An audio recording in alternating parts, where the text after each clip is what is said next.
Sebut saja namaku Iwan. Pada tahun 2015 saat aku baru lulus SMA, aku diterima kuliah di universitas yang ada di daerah Yogyakarta. Saat itu, aku bergantung kepada kakakku untuk mencari tempat tinggal atau kosan. Karena kebetulan aku berasal dari luar kota. Saat itu, kakakku menjadi alumni dari universitas di mana tempatku akan kuliah. Tak butuh waktu lama untuk mencari kosan, yaitu bekas kosan kakakku yang dulu yang pernah ditinggalinya selama 2 tahun. Bentuk rumah kosan ini bisa digambarkan seperti bangunan yang tua. Bangunannya memang luas, terdapat 10 kamar, ditambah dengan kesingkupan yang bisa dirasakan ketika kalian masuk ke dalamnya. Di sana tampak ramai, luas tapi sempit, mendekap dan dingin. Namun keadaan kosan seperti itu tidak membuat hatiku tergeming. Karena jarak dan tempat yang dianggap mudah dijangkau menjadi nilai plus tersendiri. Aksesnya dekat sekali dengan kampusku. Jadi dengan berjalan kaki saja, tidak memakan waktu lama aku bisa sampai ke kampus. Ditambah lagi di sekitar tempat itu, banyak sekali rumah makan dan tempat-tempat belanja untuk kebutuhan sehari-hari. Tanpa pikir panjang, aku memilih tempat itu untuk menjadi tempat tinggal di perantauan dan mulai kehidupan baru sebagai pelajar. Kamarku sendiri berada di pojok, di dekat wastafel yang di samping kaca tua, dan bersinggungan langsung dengan pintu belakang yang mengarah ke arah kebun pisang. Ketika pertama kali menempati rumah itu, aku melihat dan coba menganalisis di setiap sudutnya. Tak jarang hawa merinding hinggap dengan sendirinya, terutama di pergantian siang ke malam. Hawa itu benar-benar terasa. Maklum, karena hanya terdapat 10 kamar dan bisa dibilang antar penghuni kos jarang berinteraksi satu sama lain, yang membuat suasana di sana tampak sunyi, seperti tidak ada kehidupan. Hanya terdengar suara dering alarm di setiap pagi dan lantunan lagu di kamarnya masing-masing. Aku mulai berkenalan dengan teman-teman di kampusku dan beradaptasi dengan sesuatu yang kuanggap berbeda. Salah satu temanku ini yang baru ku kenal, sebut saja namanya Teguh. Teguh ini tinggal satu atap denganku, menempati kamar depan dekat dengan pintu masuk. Seiring berjalannya waktu, kami sering berkumpul dan bertemu, dan mulailah terjalin keakraban di antara kami. Kami selalu bersama, dan anehnya mereka selalu memilih kamarku untuk menjadi tempat berteduh ataupun singgah. Tak jarang, percakapan malam kami temani dengan kasih sayang orang tua untuk menambah kehangatan dan keakraban di antara kami. Bisa dibilang, kamarku ini tidak ada henti-hentinya aktivitas manusia. Masih banyak yang lalu lalang selama 24 jam. Pagi, sore, malam, terdapat teman-teman selalu bergantian datang dan pergi. Memang, kamarku ini cukup luas. Bisa dibilang nyaman dan didukung dengan lokasi yang strategis. Tak jarang juga penjaga kos ataupun tetangga kos sering menegur kami. Ya mungkin karena kami yang keterlaluan dan tidak kenal waktu untuk berkumpul. Kamar Teguh ini menjadi kamar kedua di mana kami akan berkumpul. Saat itu, Teguh menjadi orang yang sangat tertutup. Namun dia mempunyai sifat yang sangat sederhana, religius dan rajin sholat. Tak jarang setelah selesai sholat, dia selalu rajin membaca buku. Berjalan 1 bulan aku tinggal di sana, aku mulai mendengar banyak gosip tentang rumah yang aku tinggali ini. Ada yang bilang kalau rumah kosan ini sangat angker. Tapi kegiatan manusia yang cukup tinggi membuat adanya penolakan dengan cerita-cerita yang pernah aku dengar tentang keangkeran rumah ini. Karena selama sebulan aku tinggal di sini, aku belum pernah mengalami sesuatu yang menakutkan. Tapi semua itu salah. Saat itu, ketika ada 2 orang lebih yang bermain di kamarku, sebut saja namanya Arif dan Ade. Pada suatu malam, Ade ini membawa beberapa botol minuman keras. Tanpa pikir panjang, saat itu kami langsung meminum minuman keras itu sambil bermain PS. Dan tanpa disadari, waktu sudah menunjukkan pukul 2 dini hari. Dengan kondisi setengah tiang, Arif memutuskan untuk tidur. Sedangkan aku dan Ade masih melanjutkan obrolan ringan pagi itu. Saat sedang asik-asiknya berbincang, tiba-tiba si Arif ini mengerang dengan ekspresi marah.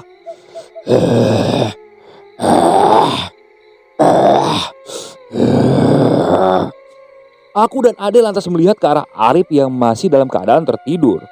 Suasana mendadak berubah menjadi mencekam. Seperti ada angin yang datang dari luar masuk ke arah pintu. Dan saat itu aku merasakan tengkuku ini panas. Aku dan Ade kebingungan dengan suara yang dibuat oleh Arif. Dan tak lama kemudian si Arif ini tiba-tiba duduk dan langsung menatap kami dengan ekspresi marahnya. Dia langsung menunjuk aku dan Ade dan bilang dengan kata-kata bahasa Sunda. Kalau diartikan kurang lebih seperti ini. Hei, anak ini jangan diajak mabok-mabokan. Dia harus berkelakuan baik. Begitu perkataan dari sosok yang memasuki tubuh Arif. Sebenarnya sosok itu masih berkata panjang lebar. Tapi aku dan Ade ini kurang mengerti dalam bahasa Sunda. Dan tak lama kemudian si Arif ini mulai menggerakkan tubuhnya. Di situ si Ade langsung panik. Dia langsung mengambil Al-Quran dan coba ditempelkan di kepalanya si Arif. Namun karena kami masih dalam keadaan mabuk, mungkin itu tidak berefek sama sekali. Kami tambah kebingungan. Sosok yang memasuki Arif ini, dari ekspresi kata-kata dan mulutnya ini, dia seperti mengutuk kami berdua. Sontak saat itu aku dan Ade tambah panik. Dan tak berapa lama sosok itu berdiri. Dia seperti mulai menasehati kami berdua. Aku dan Ade saat itu coba bersimpuh di depannya sambil menundukkan kepala. Walaupun saat itu aku tidak mengerti apa yang diucapkan oleh Arif. Dan tak berapa lama sosok itu mulai menggerakkan tangannya seperti menarik sesuatu di tubuh Arif. Setelah itu si Arif langsung terjatuh kembali dan tak sadarkan diri. Aku dan Ade yang masih kebingungan hanya bisa terdiam.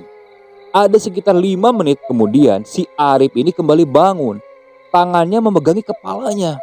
Dia bilang kepada kami berdua kalau kepalanya ini benar-benar berat dan pusing. Aku saat itu langsung berinisiatif untuk mengambilkan segelas air minum. Sedangkan si Ade coba memijiti si Arif. Setelah keadaan mendingan, kami menceritakan apa yang terjadi. Ternyata si Arif sendiri bingung. Sosok apa yang masuk ke dirinya. Tapi kata orang tuanya, si Arif ini pernah dititipi sesuatu oleh neneknya saat dia kecil dan tinggal di neneknya. Memang si Arif ini lahir di Jogja, tapi dari kecil dia tinggal bersama neneknya di tanah Pasundan. Dan saat lulus SMA, dia baru kembali ke Yogyakarta. Setelah keadaan benar-benar tenang, saat itu aku menyuruh kedua teman-temanku untuk beristirahat saja. Esok harinya, kabar tentang Arif kesurupan ternyata tersebar ke teman-teman kami. Beberapa orang tidak percaya dengan apa yang terjadi, bahkan mereka menyangka kalau si Arif ini hanya mencari sensasi belaka. Tapi semua itu berubah saat aku melihat kepolosan si Arif karena aku tidak percaya kalau si Arif ini hanya mencari sensasi belaka. Dan setelah kejadian yang menimpa Arif itu seperti menjadi awal mula gangguan yang terjadi di kosan kami. Kosanku ini memang terkadang sepi walaupun di tengah kepadatan penduduk dan kegiatan masyarakat yang cenderung lalu lalang setiap harinya. Saat itu, entah disengaja ataupun tidak, kosanku sepi karena teman-temanku yang tidak berkunjung seharian dan tidak ada satupun penghuni kos di dalam kamarnya. Sekitar pukul 9 malam, di keadaan kosan yang masih sunyi, namun sunyi ini berbeda seperti biasanya. Karena aku merasakan seperti ada yang akan terjadi. Aku coba mencari kegiatan dengan mencuci piring dan membersihkan wastafel untuk mengisi kegiatan. Baru beberapa menit kemudian, perasaan tidak enak tiba-tiba muncul di benakku. Keadaan yang bertambah sunyi, hanya terdengar gemercik air dari keran wastafel yang menimpa piring dan gelas di hadapanku. Ditambah hembusan angin berasal dari pintu samping yang terbuat dari telalis besi, yang membuat suasana benar-benar sunyi. Aku coba cuek dengan keadaan seperti itu. Namun tak berapa lama, bulu kuduku ini tiba-tiba merinding. Aku seperti merasakan ada sesuatu di belakangku. Masih mencoba untuk berpikir positif, tetapi seperti ditolak oleh sesuatu. Mataku seperti ditarik dan mengarah ke sebuah kaca tua yang berada di sebelah wastafel. Dan benar saja, semakin aku mencoba menahan, energi itu semakin kuat. Dan seketika mataku tertuju ke kaca tua itu. Dari pantulan kaca sangat jelas terlihat. Di belakangku ini ada sosok wanita menggunakan pakaian putih dengan rambut panjang yang hampir setengah badan dan mukanya ini tertutup oleh rambutnya. Sosok itu berdiri tepat di belakangku seperti ingin menemaniku di keadaan yang sunyi. Suasana semakin memburuk, keadaan badanku terasa benar-benar dingin dan mulai merasakan mual. Ingin rasanya aku beranjak. Namun muncul perasaan takut ketika aku berpaling akan langsung berhadapan-hadapan dengan wanita tersebut. Aku terus mencoba untuk melawan. Namun apa yang dikata, sosok wanita itu tidak segera hilang dari pantulan cermin. Rasa mual semakin bertambah dan mulai merasakan lemas seperti ada energi yang diserap. Aku coba berdoa dengan doa yang aku bisa. Alhamdulillahnya saat itu rasa mual mulai menghilang. Dan badanku ini sedikit demi sedikit mulai bisa digerakkan. Aku tundukkan pandanganku supaya aku tidak melihat pantulan sosok itu dari cermin. Pelan-pelan aku berjalan ke kiri. Setelah agak jauh dari sosok itu, aku langsung berlari dan masuk ke kamarku. Setelah masuk, ku kunci kamar dan kututup gordengnya. Aku langsung bersembunyi di dalam selimut. Di dalam selimut, aku masih membaca doa-doa. Dan tak berapa lama, aku mendengar sosok perempuan itu seperti ketawa cekikikan. Mendengar tawanya yang menyeramkan, otomatis rasa takutku kembali timbul. Namun aku coba kuatkan dengan membaca doa-doa. Lama-kelamaan, gangguan itu mulai menghilang. Seiring dengan gangguan yang menghilang, badanku ini terasa benar-benar lemas. Dan saat itu juga, aku langsung beristirahat. Beberapa hari kemudian, teman-temanku yang sering menginap di kosan, mereka dimimpikan sosok wanita yang menyeramkan yang pernah kulihat pada malam itu. Aku sedikit aneh dan penasaran dengan sosok tersebut. Aku coba telepon kakakku. Aku ceritakan semua yang aku alami. Dan kakakku bilang, kalau dulu sosok perempuan itu memang sering mengganggu penghuni kos. Biasanya sosok perempuan itu sering membuka keran pada malam hari. Dan ketika ada orang yang ngecek, sosok itu sering menampakkan wujudnya. Dan lagi ketika malam hari, pintu yang berada di samping, di situ ada lonceng. Dan lonceng itu sering berbunyi dengan sendirinya. Para penghuni kos yang dulu ketika zaman kakakku ngekos di sana, mereka sudah tidak aneh lagi dengan situasi seperti itu. Dan di akhir kalimatnya kakakku bilang, kamu kalau di sana ingat, jangan pernah ngedeketin sumur yang ada di dekat kamar mandi, apalagi malam hari. Kalau bisa untuk mandi pada malam hari kamu hindarin aja. Emang kenapa kak? Udah, pokoknya ikutin aja saran kakak. Aku ada rasa penasaran juga, tapi kenapa kakakku tidak menjelaskan? Memang selama aku tinggal di kosan itu, pada malam hari tak ada penghuni kosan yang berani mandi di sana. Aku sendiri memang belum pernah mengalami mandi pada malam hari. Setelah menelpon kakakku, aku coba tanya kepada Teguh, karena Teguh ini sudah lebih lama tinggal di kosan itu. Aku tanya perihal sumur tersebut. Namun si Teguh ini tidak mau menceritakannya. Beberapa kali aku coba desak, namun dia tetap bungkam. Dia cuma bilang, kamu jangan sekali-kali mencari tahu tentang sumur itu. Biarin aja, kalau bisa tetap hindarin. Kalau kamu ngotot seperti itu, bisa-bisa kamu celaka. Mendengar ucapan dari Teguh, aku sedikit takut juga. Aku mengurunkan niatku untuk mencari tahu siapa penghuni di sumur itu. Dan apa penyebabnya sampai semua orang takut. Seminggu setelah aku berbincang dengan Teguh, teman-temanku kembali menginap di rumahku. 2 di antaranya sebut saja si Ade dan Rangga. Mereka menginap sambil bermain PS. Saat itu, Teguh sedang pulang ke rumahnya, jadi dia tidak ada di kosan. pada pukul 12 malam, si Ade ini izin untuk pergi ke kamar mandi. Katanya dia mules. Berangkatlah si Ade sendirian ke kamar mandi. Tak lama dari si Ade pergi ke kamar mandi, saat itu aku mendengar seperti ada teriakan si Ade di kamar mandi. Awalnya karena teriakannya cukup samar, aku biarkan saja. Namun lama-kelamaan suasananya menjadi hening. Aku penasaran, saat itu aku ajak si Rangga untuk ngecek si Ade. Aku dan Rangga lalu berjalan menuju arah kamar mandi. Posisi sumur itu hampir bersebelahan dengan pintu kamar mandi. Saat sudah sampai di pintu kamar mandi, kulihat pintu kamar mandi yang di sebelah kiri di dekat sumur itu tertutup, sedangkan 2 di antaranya masih terbuka. Jadi posisi yang tertutup itu, aku yakin si Ade ada di kamar mandi tersebut. Aku ketuk pintunya. Dek, dek. Tak ada jawaban sama sekali. Beberapa kali aku panggil lagi, namun tetap saja tak ada jawaban. Hingga akhirnya aku buka paksa.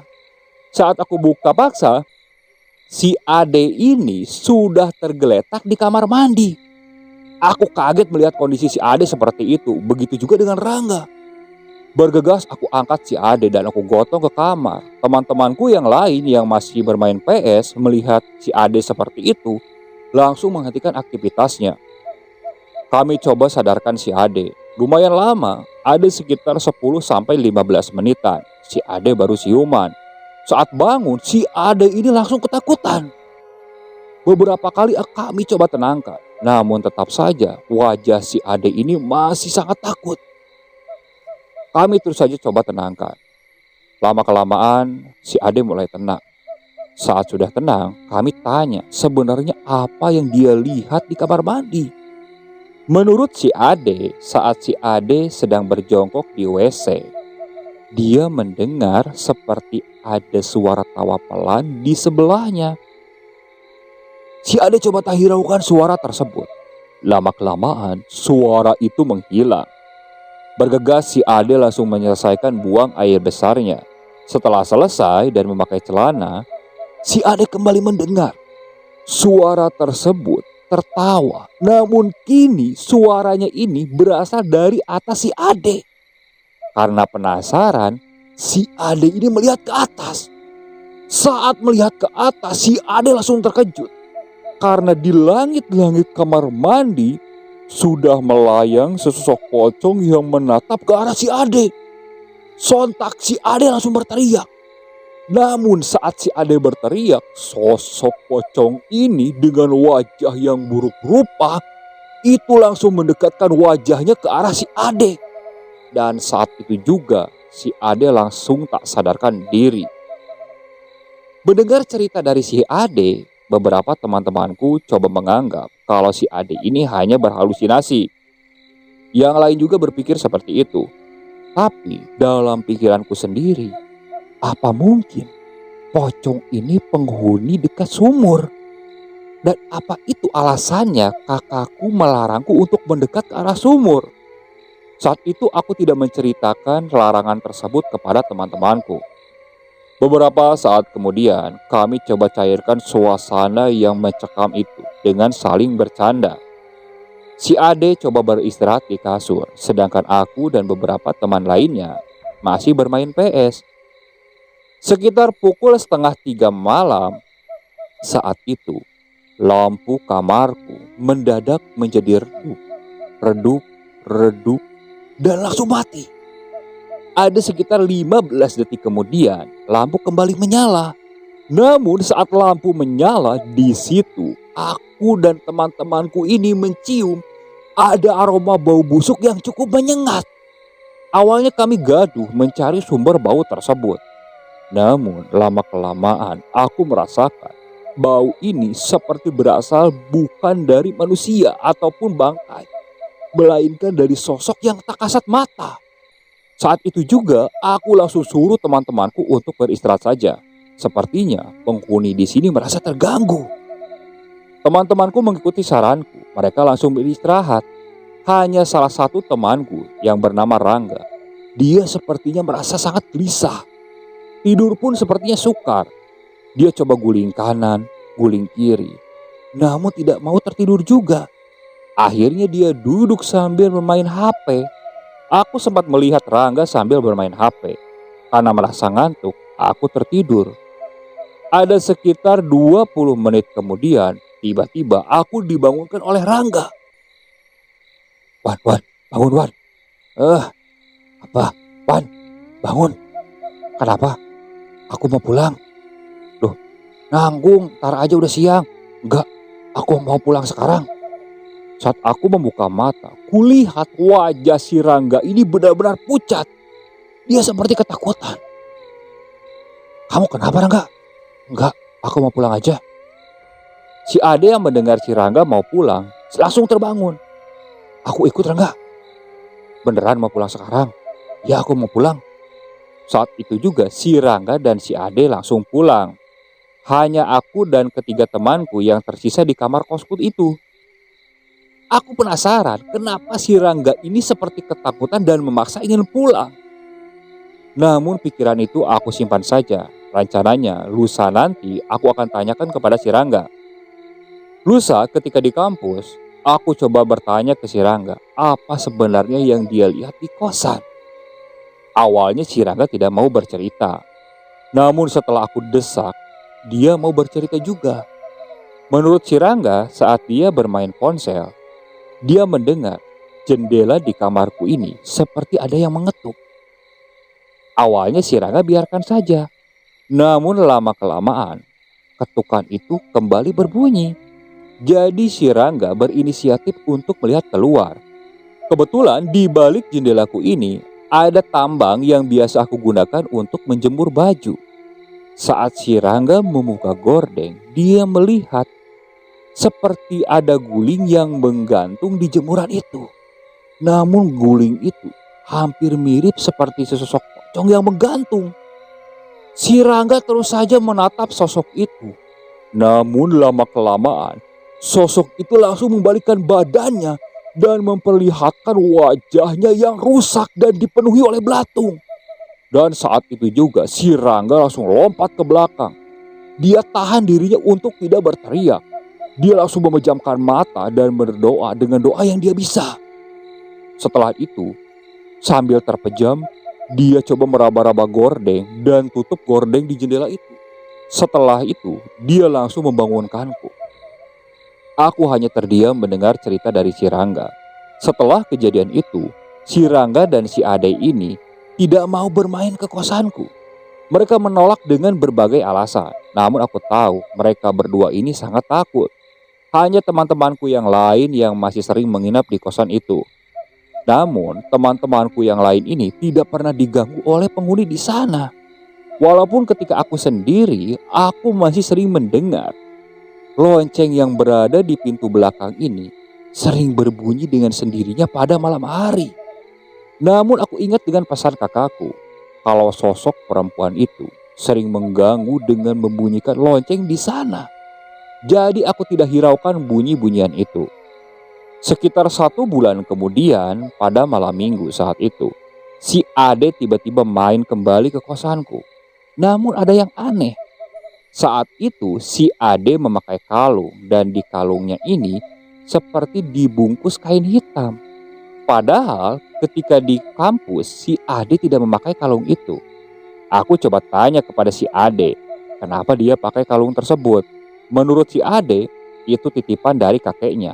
Bahkan dari wajahnya, aku bisa menilai si Ade ini sangat percaya diri dan seperti ada sesuatu yang hendak dia lakukan di kosanku. "Dek, kamu jangan macam-macam ya di sini. Takutnya penghuni di sini malah marah." "Enggak, tenang aja, aman pokoknya."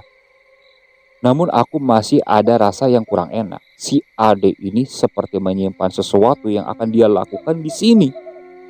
Pada pukul 8:30 malam, salah satu temanku yang bernama Hendra, dia datang ke kosan sambil membawa beberapa botol minuman keras. Saat itu, perasaan tidak enak ini semakin menjadi. Jadi saat itu yang tidak minum minuman keras hanya aku dan Teguh saja, sedangkan teman-teman yang lain hanya minum-minum. Setelah minum-minum, kami kembali berbicara, mengobrol, dan bercanda-canda. Hingga pada pukul 11 malam, si Ade ini pergi ke kamar mandi. Aku sempat melarang. Dek, jangan ah, jangan sendiri kalau mau ditemanin. Nggak usah, tenang, aman. Tapi di dalam perasaanku saat itu benar-benar tidak tenang. Entah kenapa, perasaanku berbicara supaya aku mengikuti si Ade. Namun si Ade ini kekeh menolak. Dari wajahnya tampak dia sangat percaya diri. Jadi aku biarkan saja dulu. Si Ade mulai berjalan ke arah kamar mandi. Namun perasaan ini tambah kuat, entah kenapa. Akhirnya, aku mulai beranjak dari tempat dudukku dan berjalan menuju kamar mandi. Saat aku sedang berjalan menuju ke arah kamar mandi, tiba-tiba aku mendengar teriakan si Ade. Otomatis aku langsung berlari sekencang mungkin ke arah kamar mandi. Saat aku sampai di sana, ternyata si Ade ini sudah berada di dekat sumur. Posisi penutup sumur itu sudah terbuka. Tangan si Ade satunya memegangi wajahnya, dia seperti kesakitan. Saat aku hendak mendekat, si Ade ini terpeleset dan hampir jatuh ke sumur. Untungnya saat itu aku dengan refleks langsung memegang kaki si Ade. Aku hampir saja tidak kuat. Aku berteriak meminta tolong kepada teman-temanku. Untungnya teriakanku ini didengar oleh teman-temanku. Teman-temanku yang melihat aku kondisi seperti itu bergegas membantuku. Si Ade akhirnya bisa diangkat kembali. Namun tangannya ini masih menutupi wajah sebelah kanannya. Dia seperti sangat kesakitan. Saat itu si Ade langsung dibawa ke kamarku. Para penghuni kos yang lain mereka terbangun karena teriakanku ini cukup kencang. Mereka seperti penasaran apa yang terjadi. Saat sudah di kamar, aku paksa supaya lihat wajahnya. Dan saat tangan si Ade dikebawahkan, di situ setengah wajah si Ade ini itu seperti melepuh.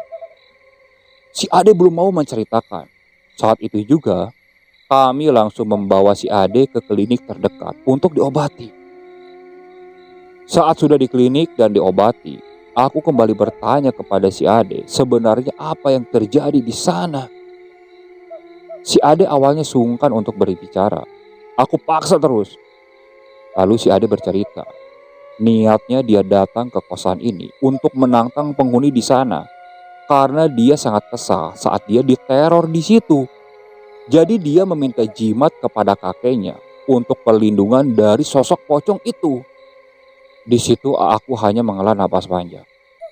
Terus selanjutnya gimana deh? Dan si Ade menjelaskan saat dia ke kamar mandi, dia mendengar penutup sumur itu seperti berbunyi seakan ada sesuatu yang hendak keluar dari sumur itu. Karena merasa punya pegangan, si Ade memberanikan diri saja. Dia buka penutup sumur itu. Saat dia melihat ke bawah, tak ada apapun. Dia melihat sekeliling, masih sepi, tak ada apapun. Di situ si Ade langsung sesumbar dan menantang penghuni di sana. Tak berapa lama si Ade langsung mencium ada aroma bau busuk di belakangnya. Bergegas si Ade langsung menoleh ke belakang. Saat si Ade menoleh, di belakangnya ini sudah berdiri sosok pocong yang sangat menyeramkan. Wajahnya hancur. Namun dari matanya si Ade bisa mengetahui kalau pocong ini sangat marah.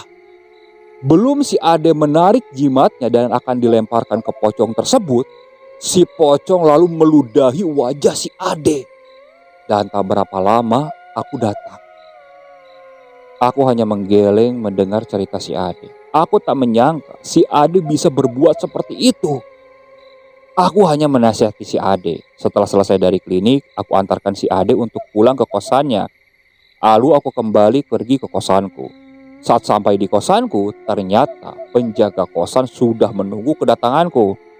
Aku menghampiri penjaga kos dan ternyata dia dikabari oleh penghuni yang lain. Habis-habisan saat itu aku dimarahi oleh penjaga kosan. Aku hanya bisa menunduk karena memang aku salah.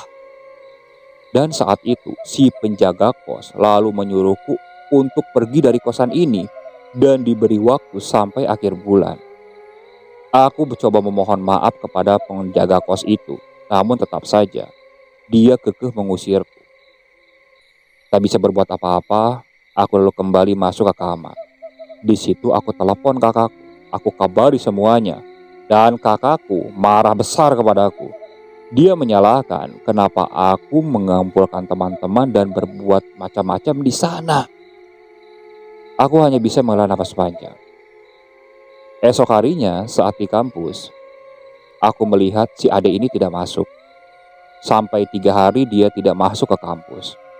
Aku meminta tolong kepada Rangga saat itu supaya dicarikan kosan yang baru. Aku menceritakan kalau aku diusir di sana. Beberapa hari kemudian, Rangga memberitahuku bahwa dia sudah dapat kosan. Aku cek ke sana dan ternyata aku cocok dengan tempatnya. Aku kembali ke kosanku untuk membereskan beberapa barang. Ada sekitar 5 hari lagi untuk sampai ke akhir bulan saat itu. Di situ niatnya aku ingin mencari tahu tentang asal-usul keangkeran kosan ini. Saat itu yang kutuju adalah Pak Supri. Pak Supri ini orang pertama kali yang memberitahuku kalau kosan ini angker. Setelah aku menghampiri Pak Supri dan berbincang-bincang, awalnya dia tidak mau menceritakan.